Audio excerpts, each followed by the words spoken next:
Welcome, welcome, welcome to the May 9th, Friday meeting of the Brentwood Rotary Club. Good to see you all. My name is Stephen Hammers. I actually thought about you when I was on the beach last Friday in Bahamas. It was nice. It was amazing. It's so good to see you all. I want to congratulate Ray Little. Everybody give him a round of applause. It's called a landslide, a Brentwood landslide. That is just awesome. Awesome, awesome. That's exactly right. Speaking of that, we're going to have the invocation by Mark McFerrin, pledge and four-way test by Steve Tate. Mark? All right, as we pray, I don't know what you come in today with, but there's probably someone in your family or friends that needs prayer, right? And you're feeling it for them. So before I pray, I'm going to invite you just to say their name out loud. Yeah.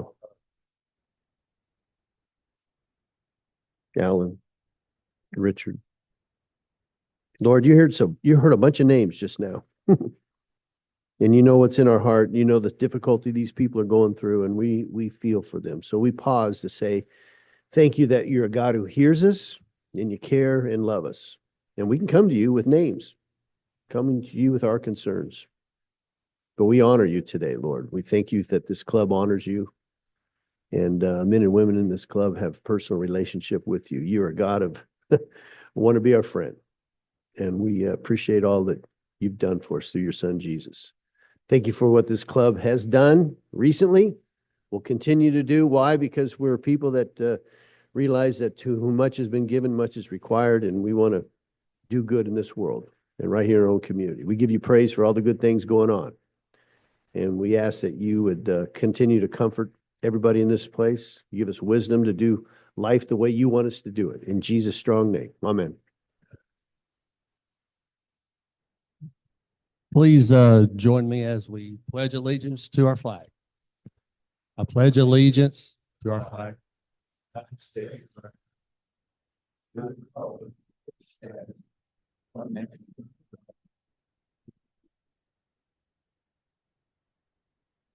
And the four-way test of what we think, say, and do. Number one, is it true? Number two, number three. And number four. And eventually we'll all turn. Yes. There you go. We certainly hope so. Our wonderful secretary, Jennifer Wayne, will introduce our guests and visiting Rotarians. Good afternoon. Happy Friday. So we do have a few guests today. We are super excited that Ashley went through orientation. Where did Ashley go? Where is she? Ashley? There you are. Ashley went through orientation today, so we're really excited to induct her tomorrow. Do you want to tell us, this is almost your last free time at the mic? Thank you. So I went through orientation today and looking forward to being here and getting to know more of you. Thank you. Ashley and Catherine Stark next week will be inducted. We have two visitors from the morning club. Nelson, sorry, I didn't come into the room early. I'll give you the mic, but you got to keep it short. I will do my best. So Nelson Andrews, I work with my dad, Curry Andrews. We're sitting right over here at the Andrews Transportation Group. Got a side gig as a commissioner for the city of Brentwood with Ray. So glad to be here. Thank you for having me. And Martin Plumley, there he is. Can I brag on Jennifer real quick? We resurrected the Veterans Day ceremony at Woodland. So if you're a vet or you have a friend or neighbor that's a veteran, please make sure they're at Woodland Veterans Day later this year. Amen. Yep. My name is Martin Plumley. I'm blessed to own and operate Plumley & Associates. We're an executive search firm. We do work all over the country, white collar leaders. Just leave it at that. And then my other, won't call it a side hustle, but my other endeavor is I retire later this year as a lieutenant colonel in the Army Reserves, and looking forward to just being Mr. Plumley. Thanks for having me. And then we have John Thompson. This is his second time here at our club. John, you want to introduce yourself? He's a guest of Mark. Mark, thanks for bringing him again. Thank you. Good to meet everyone and to be back. So grateful to do so. Thank you. Thank you. All right, that's it. Everyone have a nice week. I look forward to seeing everyone next week. Time for Happy Bucks. Doug Wright. All right, am I live? Yep. All right, I'm You're going to live. start. I'm going to throw in $4. There's two people in the club I want to give some props to. Stephen Hall helped me with my health insurance. Fantastic job. Saved us a bunch of money, and it was super smooth. Also, Zach Benner. Where's Zach at?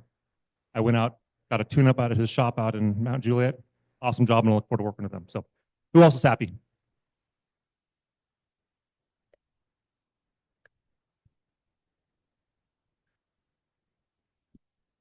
Just happy to share that yesterday I was invited to go and listen to a friend speak at the Smyrna Rotary. Wonderful club down there. We also had some members from the Murfreesboro Rotary there as well. And just it's great to see what we do week in and week out. But I think as we look at the international mission as well as what we're doing for our community across the state, there are chapters that are just as passionate as us. And so it was just great to be and share fellowship and kind of seeing all that stuff. So just really, really happy to see all that. Thanks, Scott. So those of you who know me know that I'm a veteran, and there's a couple of veterans here in the room here with us in the club. One of the most precious rights that we protect and defend is the right to vote. And we had a momentous election this Tuesday, and we cleaned up our commission. It had gotten pretty corrupt, and we cleaned it up. And we're gonna. Well, here's my ask for all of you that live in Brentwood. Don't go back to sleep, okay? Because if you do, you're gonna let some snakes get back on there again, and we're gonna go run through this again. We've got it now. Well, we still got a few left, but we've got the vast majority now that are good, honest, independent commissioners. One of them's in club. Two of them are actually here today, and we got to keep it that way, because if we don't, we're going to wake up one day and have a $50 million golf course in the middle of the town or something. So we don't ever want to see that. So it does matter. And if you want to honor vets, then you got to do better things. And one of those is you got to vote. So thank you. Thanks, Tom.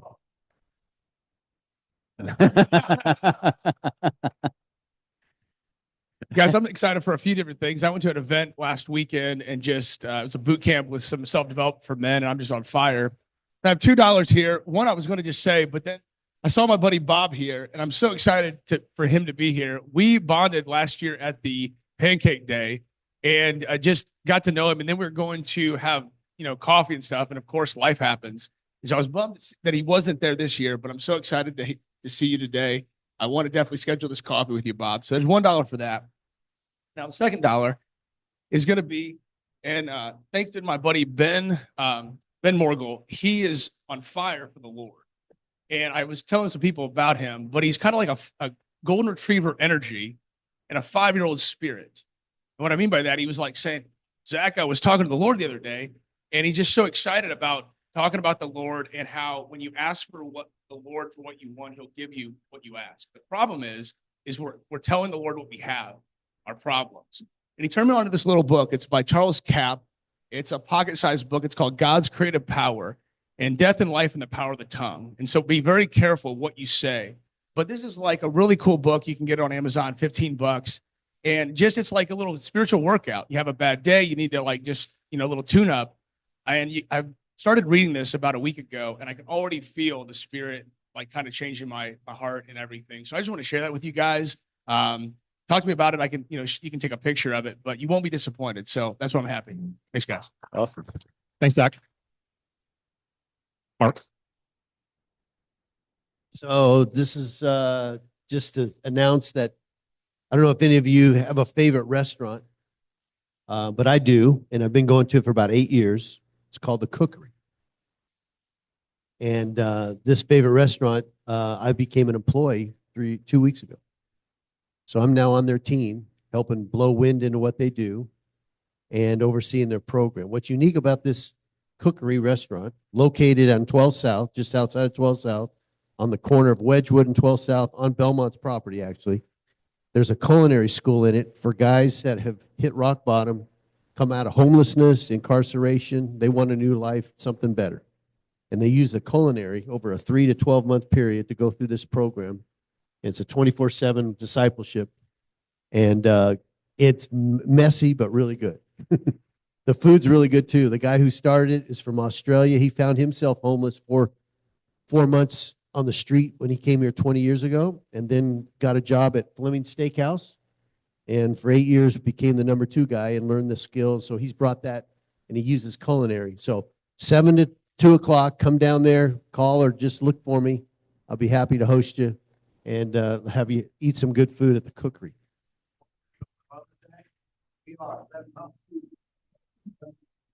You're not cooking, right?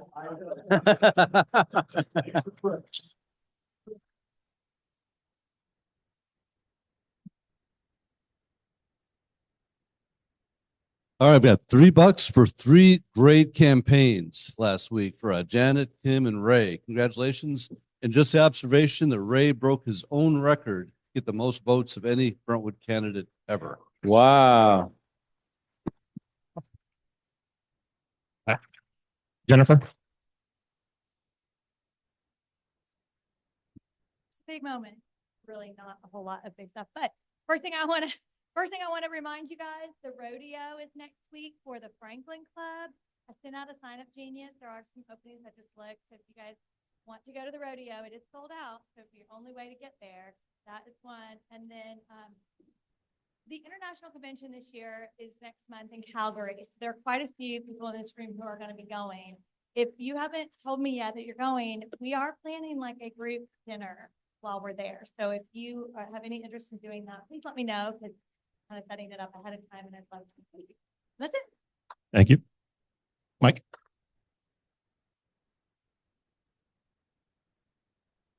Doug, I don't know his worth, but I have $1. That's all I have. But if somebody will sing happy birthday to our friend Norris Johnson, who celebrated his his anniversary of his 49th birthday day before yesterday. Happy birthday.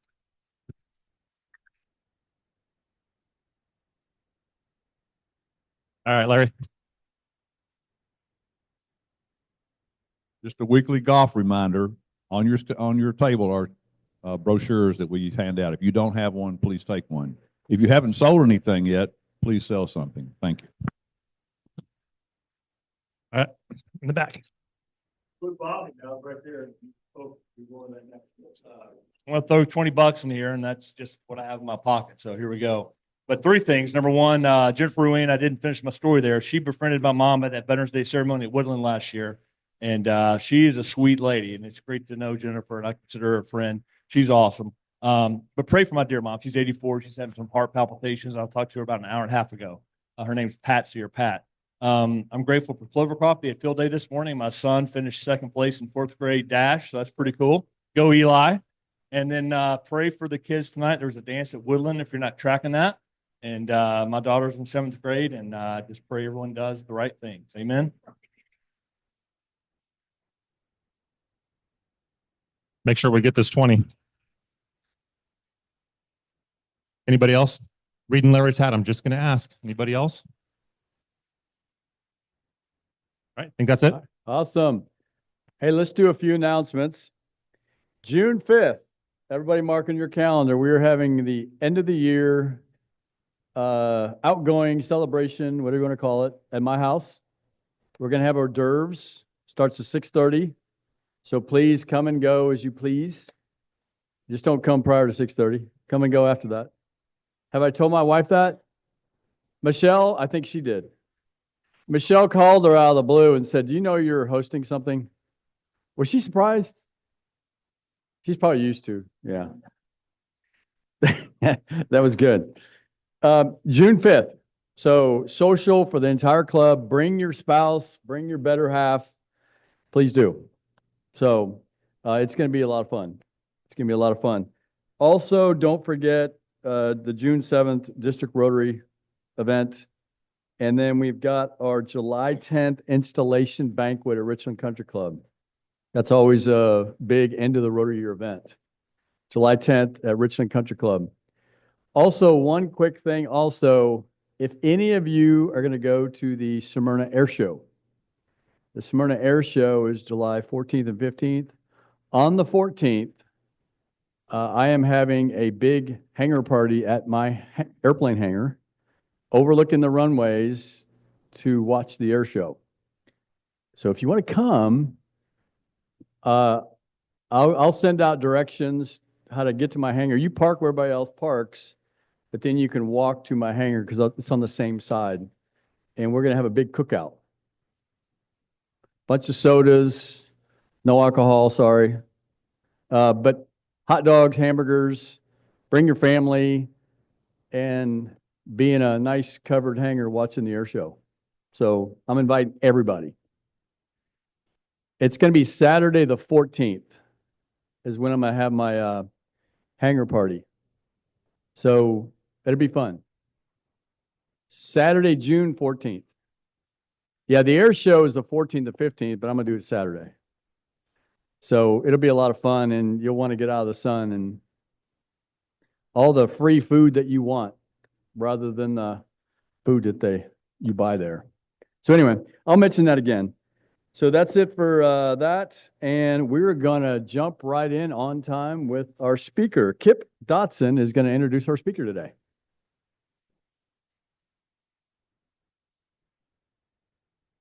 It's my honor and privilege to introduce our speaker. I met Steve about 2 years ago. He told me about his story. And, you know, we say at every meeting, is it the truth? And so I want to emphasize he's not here to preach politic or anything like that. But I started asking myself, if I was going to pursue truth, what should I do? Like, what are the things we should all do, like just to pursue truth? So Steve started doing that, and he started finding like artifacts that he's going to tell you about today and showing people laws that were passed that we are obligated, that our politicians are obligated to follow. And he goes around, and I just learned today he's doing this full time now. So it went from he was doing it part time to now he's doing it full time, where he goes from City Hall to state legislature to the people in Congress. And he tells the story he's about to tell you today. So I am honored to introduce him because he handed me a copy of what he's going to tell you today with my name on it. So thank you so much. And Steve Skelton went to Wake Forest University. He's from the South. He's born and raised in Nashville, and he's a resident of Franklin, Tennessee. Please welcome Steve Skelton.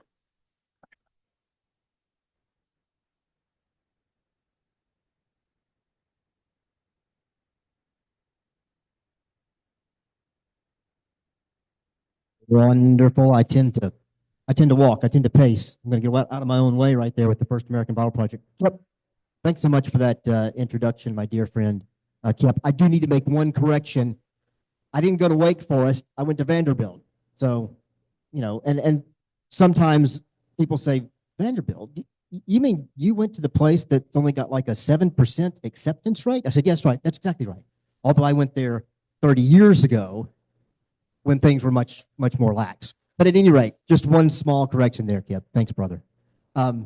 Okay, so I'm going to be up here for just a little bit. And I'll be talking about the history of the first American Bible.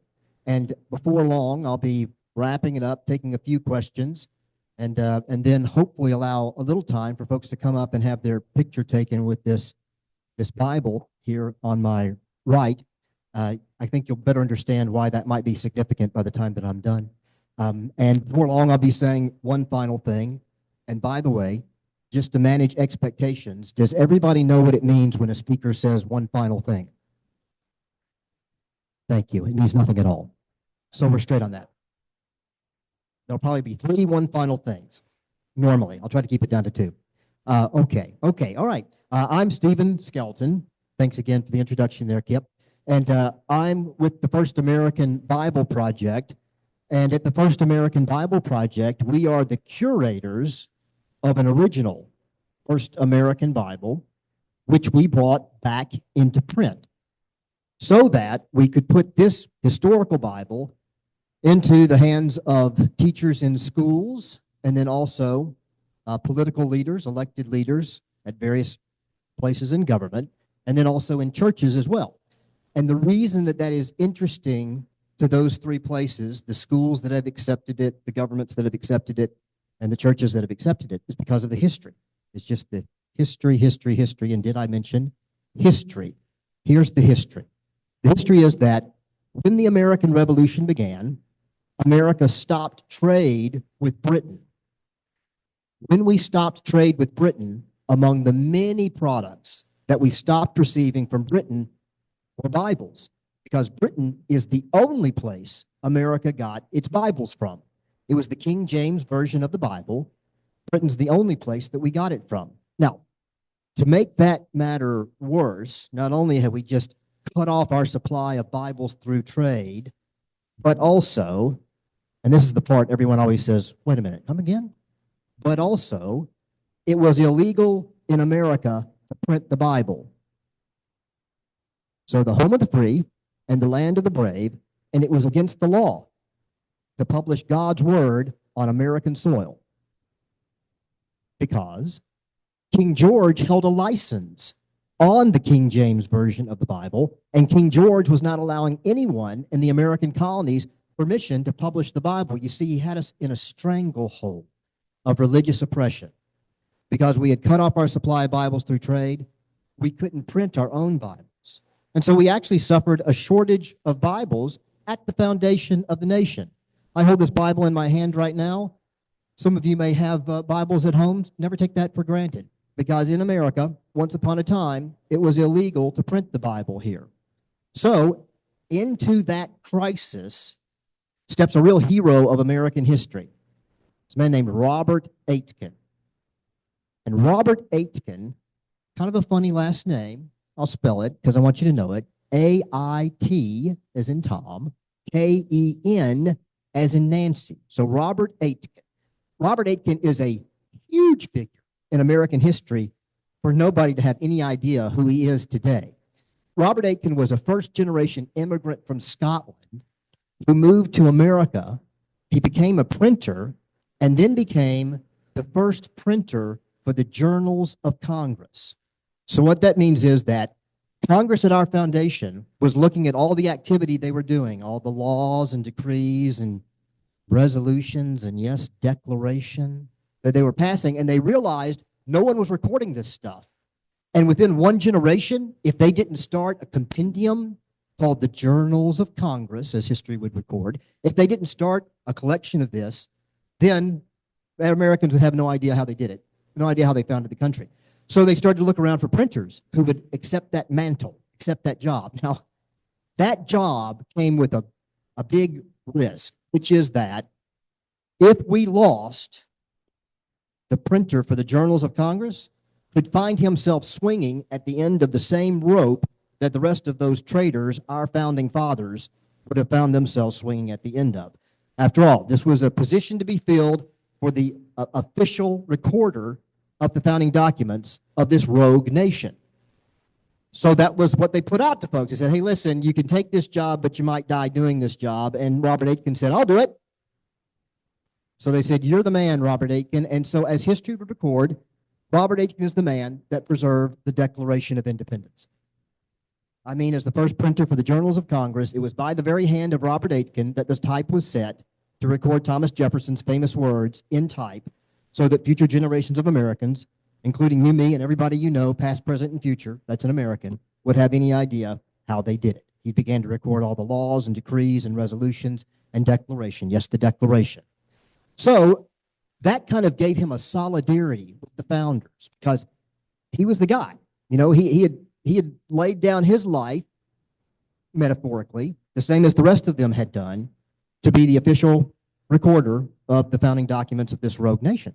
And so Robert Aitken used that relationship to write a letter to Congress. And in the letter to Congress, which he wrote in 1781, so if we're tracking here, we're now 5 years after the Declaration, only 5 years after the Declaration. The American Revolution is still going. And Robert Aitken looks around, and as a Christian and as a printer, he's particularly sensitive to this situation that we have with the Bible shortage in America. And so he writes a letter to Congress, and he asks them for their approval. And I'm sure that, you know, in their minds, if we could kind of peek inside their minds, the consideration kind of went like, well, okay, you know, yes, Mr. Aitken, thanks so much for preserving the founding document of America, the Declaration. Thank you so much for that. But at the same time, sir, you're asking the federal government, even the secular federal government, for permission to do something. Now, having said that, what is the thing that you're asking the secular federal government for permission to do? And Aitken said, publish the first American Bible. So the first American Bible, you see, it would be a number of firsts in our country's history. It would be the first English Bible made in America, in American history. This then would be the first King James Bible made in America, in American history.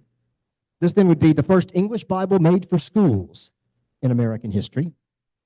It would be published only 6 years after the Declaration of Independence, and it predates our Constitution. It was published 5 years before the Constitution was a twinkle in George Washington's eye. But its most significant claim to historical fame is that it is the only Bible approved by the United States government. It is the only Bible approved by the United States Congress, specifically. And in the resolution, dated September 12th, 1782, they went an extra step that no one asked them to do, but they did it anyway. And not only did they approve the printing of this Bible, but they recommended all American citizens read it. So you're also looking at the only Bible the American government has ever recommended all American citizens to read. And that's the story of how America got the first American Bible. I can see the looks on your faces kind of changing as I'm speaking here. It is true.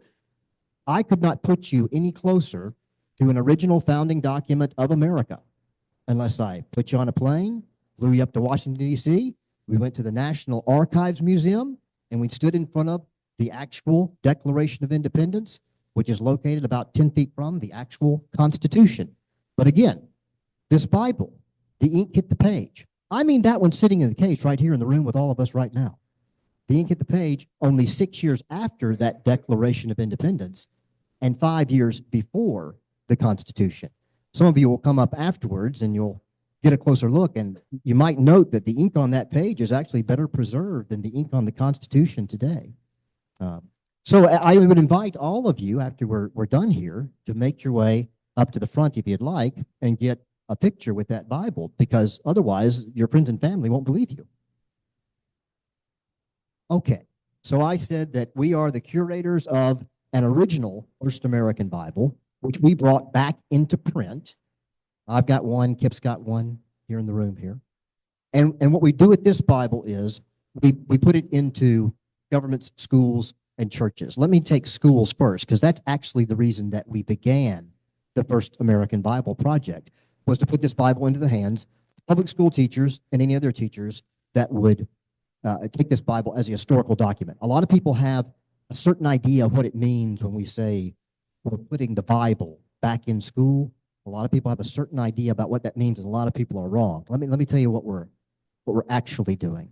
So I said the history of this before, which in a nutshell again is the American Revolution begins, America stops trade with Britain, so the first printer of the Journals of Congress asked Congress to print the first American Bible for their approval, for him to print the first American Bible, and that's how we had this document. Okay, so within all the state academic standards throughout the country, they are teaching the American Revolution in very similar ways. And a couple of the topics that they're teaching on, according to their own state academic standards, actually serve as a discussion point for this book, which is to say that, for example, international trade. So all the teachers are talking about international trade. You all know the Boston Tea Party, right? So the Boston Tea Party, when the Sons of Liberty dumped all the tea into into the Boston Harbor. And so you probably realize that was an economic protest, and it was based on the price fixing of tea.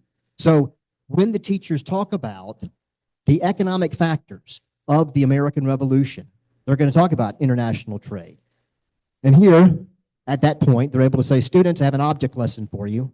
And the object lesson is that this is a book that began as an international trade item between colonial America and Great Britain.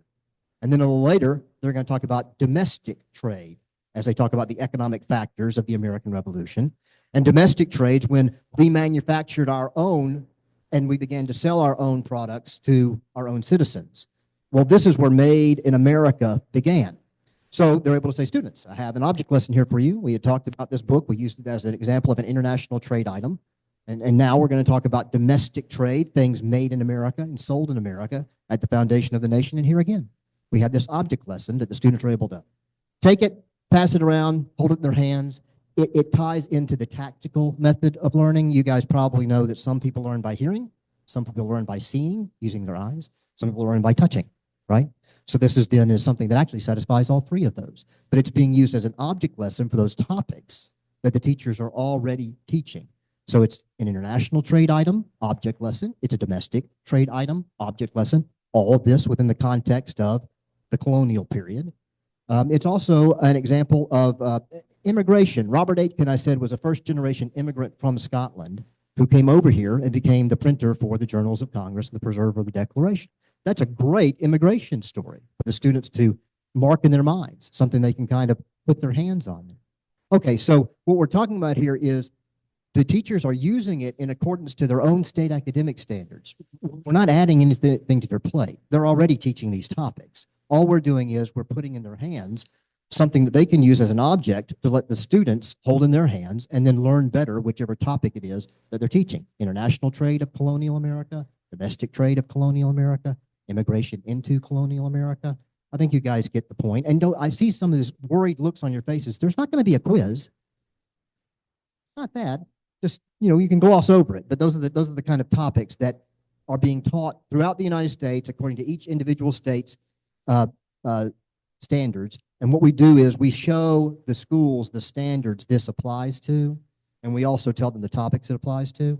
And so given that methodology, I want to tell you that we have put over 3,000 Bibles into the hands of teachers that, with zero pushback from the ones that have accepted it, that are using it, again, in accordance to their own state academic standards.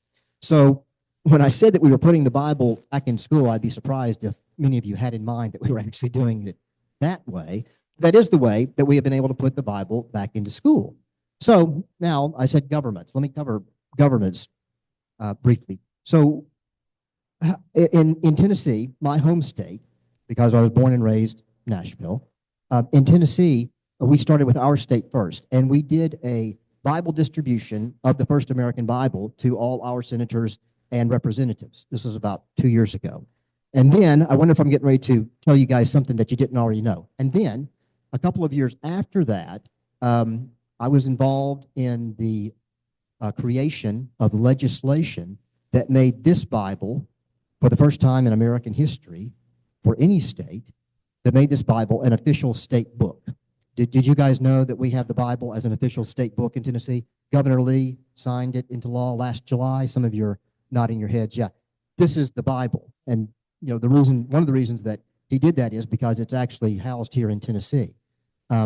That's kind of remarkable because in 1782, 243 years ago, 10,000 were published. Today in the worldwide, there's only 25. There's only 25 left. Of the 25, 20 of those are behind closed doors. The Museum of the Bible in D.C., they've got one. You'll have to buy a ticket and stand in line to see it. The Library of Congress, they've got one as well. You'll have to schedule a time when you can go and see it. However, of the 25, 20 are behind closed doors, stand in a line to see it. But five of them are privately owned, which means they can come to you, which is what's happening today because you're looking at one of the five in the world that are still existing. So, at any rate, we're very proud to be the curators of a First American Bible, if you haven't picked up on that just yet. I talked about the things we've done here in Tennessee with the government, and what we've done in terms of making this Bible an official state book is being looked at by other states as well, because, hey, the first American Bible belongs to all the states in America. There's nothing particularly special about Tennessee's claim or celebration of it. Any state can do it. So some of the other legislators are looking at it as well. On that note, we have begun to host events at other state capitals.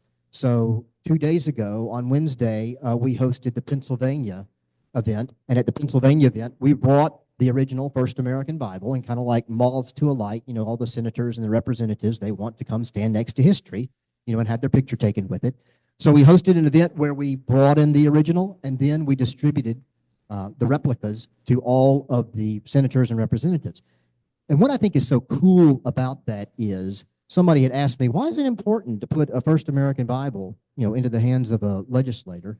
I said, because when our current elected leaders hold in their hand the Bible approved by our original elected leaders, but by our founding fathers in Congress, well, then they understand the heritage that they stand in. Because in a way, they've kind of been brainwashed by this idea that's pushed on us continually, that our founding fathers believed in a separation of church and state. It's nowhere found in the Constitution. It's just kind of a popular idea out there, that our founding fathers wanted a godless government, that our founding fathers believed in a secular government, that they wanted a separation of church and state. Although today, when people say a separation of church and state, they're really talking about a separation of faith and state. Very few people are actually concerned about a separation of church and state that means that the state's going to found a church, and then if you go to that church, you're going to get a tax break. And if you don't go to that church, you're going to pay more in taxes. Very few people are actually concerned about that. What they're much more concerned about is a faith influence on government. They don't want our legislators being prayerful, much less scriptural when they write laws. They don't want them to be prayerful when they cast their vote. They don't want them to seek God's will when they're passing laws. They would prefer, in just a kind of a strange way, for them to have derived their moral compass from any other source other than the source that our founding fathers derived their moral compass from. So that's why I say, when our current elected leaders hold in their hands the Bible approved by our original elected leaders, well, it is, again, it's a hold it in your hand proof. You guys, it's a see it with your eyes proof. If you actually don't see a replica, you can actually come up here and stand next to the original one here. By the way, that congressional resolution, it's printed in the front of this Bible. It's printed in the front of this Bible as well. But it starts off by saying that the United States in Congress assembled highly approve the pious and laudable undertaking of Mr. Aitken as subservient to the interests of religion. And then they end it by saying, and so they recommend this Bible to the inhabitants of the United States. That's your founding fathers. That's the resolution of your founding fathers. That's your founding fathers speaking to you across 243 years of history. So again, you know, I've spoken all this time, and you guys have heard me say an awful lot about history. I want to note, if you're not tracking this, I haven't said anything about Scripture. I haven't said anything about Matthew, Mark, Luke, or John. I've just talked about our history. And what's wonderful about that is it unites all Americans. Our history does. So this is a bit of our history that's come to visit with us today. Okay, so talked about schools, talked about governments, and the churches. Just very briefly on that, I think it's probably obvious to you that we would all be better off, I think, if our churches exerted a greater influence on our capitals. You know, if our churches, rather than saying, hey, didn't our founders believe in a separation of church and state? I guess that means that the pastor shouldn't express his opinion on any kind of an issue that's being voted on.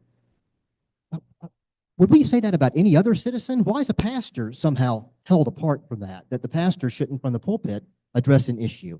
I wouldn't say that about anybody else. I mean, we wouldn't say that the plumber, he shouldn't voice his opinion on the issue, and, the lawyer, he shouldn't. Well, okay, great. Okay, if some of you are saying, yeah, the lawyer shouldn't say anything. I'm kidding. I hope didn't offend anybody. So at any rate, what I'm saying to you is that the churches, it's a wonderful thing when a church gets their hand on a First American Bible and they realize that, again, I say, it comes to us from the founding of our nation. It's clear from Congress's approval, and then the extra step, the recommendation that all Americans read it, that our founders welcomed a faith influence on government, to the exclusion of nobody. Everybody can operate according to their moral compass. Not going to discriminate against anybody. But the founding fathers were predominantly Christian. I think the estimate is something like 85% professing Christians. And that was fine. That was fine. Rather than be something that today we should shun or we should shunt or we should hold apart to some kind of a different standard to say the Christians should be quiet. Instead, we should be acknowledging that if the people are thinking that this country was founded on individuals that did not want a godly influence on government, they're thinking of the wrong country. Not only did they want a godly influence on government, they wanted a godly influence on the citizenry. Again, the extra step they took, all on their own, was to say, we recommend all American citizens read this Bible. Okay, I think I've made that point. So one final thing. One final thing, sincerely. I am going to invite all of you, as you're done, if you want to come up and have your picture taken with this Bible, then I would love that. We'll get a nice picture you can show your friends and family. But some people do, as they come up, they ask a question. If I don't address it, they ask this question. They say, how can we support this? How can we, put First American Bibles into schools? How can we put First American Bibles into governments? And so what I tell them is what our president told me. The president of the Founders Club for the First American Bible Project is Dr. Ming Wang. Does anybody here know Dr. Ming Wang? See, that's the funniest thing I say throughout the whole presentation is, does anybody here know Dr. Ming Wang? And of course, wherever I go, a large number of people know Dr. Ming Wang. So at any rate, so Dr. Wang had said to me one time, he had said, how much is it to sponsor a Bible to go into a school or a government? I said, it's $100. $100 to sponsor a Bible, First American Bible replica, go into the hands of a teacher or go into the hands of an elected leader, or even a pastor if that's the case, they want to sponsor for churches. He said, okay, great. He said, how many schools do we have just starting out here in Tennessee? I said, well, eventually we're going to do about 7,000 Bibles for all the teachers here in Tennessee. And he said, great, we're going to do that by 5s, 10s, and 20s. And I said, Dr. Wang, didn't you hear what I just said? I said 7,000. You're talking about 5s, 10s, and 20s. I said, what we need to, go to speak to a room and somebody raises their hand and said, I'll sponsor the first 100 Bibles, and somebody across the room raises their hand and said, I'll sponsor the next 100. And then somebody says, leave a little for the rest of us. I'll sponsor the next 100, like that. I said, 7,000. That's how you accomplish that figure is 100 here, 100 there, 100 here, 100 there. He said, no, it's not going to be that way. It's going to be 5s, 10s, and 20s. So he said, someone wants to sponsor 5 Bibles. That's great. It's a $500 donation to the nonprofit. Sponsors those 5 Bibles. Somebody says, I can do more. Great. Second level of the 3, sponsor 10 Bibles. It's a $1,000 donation to the nonprofit. Gets 10 Bibles into schools. Third and final level, somebody says, I can do more. Great. Sponsor 20 Bibles. $2,000 donation to the nonprofit. Puts 20 Bibles in there. So 5s, 10s, and 20s. I said to you a minute ago that we had put over 3,000 Bibles into schools and into the hands of teachers. Guess how we did not do that? We did not do that by someone saying, I'll take the first 100 and I'll take the next 100 and I'll leave some for me and I'll take the next 100. You know how we did it? By 5s, 10s, and 20s. And what that showed me was what Dr. Wang knew way ahead of me, which was that by small steps, 5 here, 10 there, 20 there. By small steps, really great things can be accomplished. So every opportunity I get, I eat crow in public in front of you all to say that he was right, I was wrong, and by 5s, 10s, and 20s is how we're going to accomplish a great thing, which is putting the First American Bible back into those schools and governments, etc. All right, so that was one final thing. It was a long-winded one final thing, but I wanted to say that before I said this next thing, which really isn't a comment. I'm going to open the floor up for questions. And at this point, we're going to find out if I've explained this whole thing so profoundly well, or if, yes, the first question I see. Yeah, I actually have a question on the Bible itself. Yes, please. You mentioned King George owned the rights to the King James Bible. What was the changes in the verbiage as we transitioned to an American Bible, or was there any? There was not any. And let me say that King George owning the King James, that's true today. It's not King George, it's the Crown. The Crown today owns the King James, which means that if you own a King James, or you know anybody in America that owns a King James, the reason you own your Bible and they own their Bible is because of this Bible, because it broke that copyright. After all, it was the American Revolution, and Congress kind of said, hey, you know, all those laws that we're breaking, let's throw another one on the fire here, and we're going to allow the Bible to be published by an American publisher here. To answer your question, it's 1769 King James. Now listen, that's the same Bible you would get if you went to Walmart, stood in front of the Bible selections, closed your eyes, and grabbed the first King James Bible you felt. It would be 1769 King James. Same thing with Amazon. If you go there and just click the first King James that you see, it's going to be 1769 King James. That is what we call the King James today, and that's this Bible right here, because it was printed in 1782. So we were a few years after the gold standard had arrived, the 1769 King James. Great question. Thank you for asking that. Thank you, sir.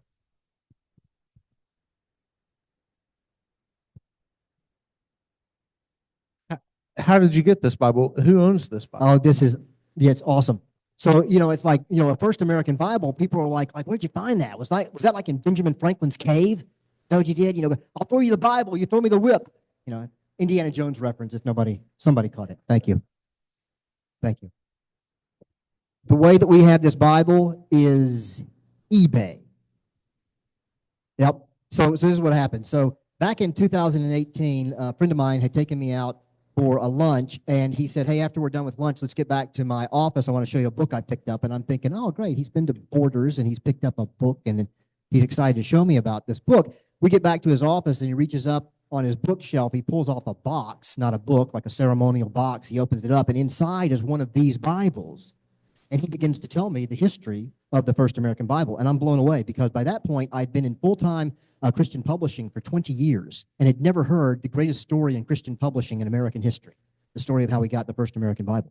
And so from there, I got interested in it. We founded the First American Bible Project in 2018. And about 2 years ago, I was talking to a pastor about replicas of the Bible. And I said, you know, you can find some replicas on Amazon and eBay. If you don't like ours, you can find them, some other publishers that have done. I said, they think an awful lot of them, though. You know, like, you know, $500, you know, from other publishers. So as soon as I hung up from that pastor, I thought, I hope I didn't just steer him wrong. It's been about 6 months since I looked on Amazon or eBay. So I jumped on Amazon, typed in Aitken Bible, no result. So, yep, I fibbed there. Went to eBay, typed in Aitken Bible, and one result came up, not for $100 or even $500, but for $140,000. And I said, oh my goodness, somebody has posted a First American Bible. You got to understand, it had been about 20 years since an original First American Bible had surfaced for an auction. And mostly, they're handled by the big auction houses, Sotheby's and Christie's and things of that nature. But this guy had listed it on eBay. So I reached out to him because he had his email address there, and we got to talking on the phone eventually, and I said, what did you think was going to happen? I said, did you think somebody was going to say, original First American Bible for $140,000? You know what? I just paid off my MasterCard. I probably got $150,000 on there. I'm just going to put this $140,000 charge on here, and then how are they going to ship it to me? The U.S. mail? I hope they're going to use the U.S. mail to send me the original First American Bible. And he said, no. He said, I understand all the jabbing because I did list it on eBay. He said, but what I knew would happen was people that were serious would find me, which is what has happened with you finding me. So let's talk. So I told him 140,000 was giving me a nosebleed. It took me up so high. And he said, well, what would you offer? And I said, well, would you seriously consider, I think I hit him at something like 115,000. And he said, well, I would seriously consider 120,000. And I said, fine. So we turned to all of our supporters and we said, guys, we've got a very unique opportunity that may not come along for the next 20 years. And in all the folks that I was talking to about it, one thing really kind of chilled me. One of the people I was talking to said, you know, I can probably name about 5 groups that don't know that this has surfaced, that original Aitken has surfaced. I said, how can you possibly know there are 5 groups that don't know it surfaced? He said, because if they knew it, you wouldn't. It would be gone. And a couple of those groups only want it to destroy it. You know, they only want it to erase it. They don't want it because they don't like it, you know, and what it stands for. So at any rate, there, eBay, not Benjamin Franklin's cave. Throw me the Bible, I'll throw you the whip. It was rather eBay was where I found it. Please, Skip. Is it serial numbered? No, there's no serial number on it. No. Got it. No. Now, just the 10,000 that were originally published and then the 25 that are remaining today and the You have 5 that are fascinating private. stories of who you've given this to. So can you give the audience like a top 5, top 10? Oh man, I would hate to rank them if I'm being recorded here. I would just say that there are 5 very important people that we've been able to pass First American Bibles along to simply because they embrace the history of our country. So I'll leave it at that and let your imagination run wild. Yes. Yes, sir. My uncle's a retired pastor. He led me to the Lord when I was 13. I'd like to get him a copy. How can I do that? Yeah. Oh, sure. Yeah. Oh, in fact, well, thank you so much. They've been right behind me the whole time. It's like if it was a snake, it would have bit me. I think I've got 8 here. And I really only did it for folks like me that haven't gotten their mom a gift just yet. So, although my mom has one of these, so that's not going to do for me. So anyway, I've got 8 Bibles that are neatly wrapped up here. So if anybody wants to walk out of here with one, then if you come up here, and what's essentially happening is you're making a donation to the nonprofit. You're making a $100 donation to the nonprofit, and then for that, we are very happy to gift you the replica of the First American Bible here. Any other questions? Yes, sir. Alan, how are you doing, Alan?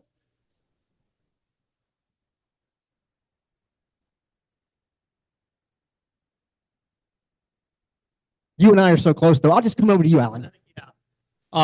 Just not to be negative, but I'm just curious as the ACLU pop their heads up in some of this stuff, or They have the Freedom from Religion folks and the ACLU, and can't remember who the other group was. The most high-profile thing that we've done that really gets their attention is passing the law. So when we passed the law in Tennessee to make this Bible an official state book by law, they raised their hackles, if that's the right term, over that. They threatened legal action is what they did. But we knew we were safe because the way that we structured the law was we surrounded this Bible with 9 other. It was not just this Bible that was being recommended as an official state book. There were 9 other books that also acknowledged the literary history of Tennessee as well as the nation. So it surrounded it. So it wasn't just the Bible. So what happened was, if you guys remember in Louisiana, they passed a law to put the 10 Commandments into all the classrooms. That was a lightning rod for the ACLU, and while they threatened us with legal action, they actually wound up devoting their resources rather to Louisiana. So here we are a year past, just about a year past the time that Governor Lee signed it into law, and nobody's saying anything about it. It's a great question. It's always so interesting to me that I'm considered to be a controversial figure in some of the places that I come and speak, only because I'm talking about our history. Okay. All right. Well then, now let me try to wrap it up actually just right here on time. But if anybody does want to come up here and have their picture taken, again, I'm extending that invitation. And thank you so much for your time and attention. God bless you and God bless America.